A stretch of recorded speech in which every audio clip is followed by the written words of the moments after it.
इसका 1 चम्मच गर्मियों में शरीर को ठंडक देगा, ब्लड सर्कुलेशन और डाइजेशन को इम्प्रूव करेगा। और ये है फ्रेश रोज़ पेटल्स के साथ बिना चीनी, बिना घंटों धूप में सुखाए बना हुआ गुलकंद, जिसे एक बार बना के आप 6 महीने तक स्टोर भी करके रख सकते हो।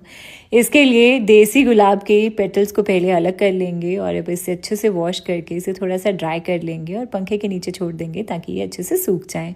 और अब एक तरफ सौंफ और हरी इलायची का दरदरा पाउडर बना लेना है और एक तरफ चीनी की जगह मैंने ली है धागे वाली मिश्री, जिसे थोड़ा दरदरा कूट लेंगे। और जब ये रोज़ पेटल्स ड्राई हो जाएं तब इसमें थोड़ा थोड़ा करके ये मिश्री पाउडर और सौंफ और हरी इलायची का पाउडर डाल के इसको अच्छे से मसल कर मिक्स करना है जब तक कि रोज़ पेटल्स का सारा जूस अलग हो जाएगा।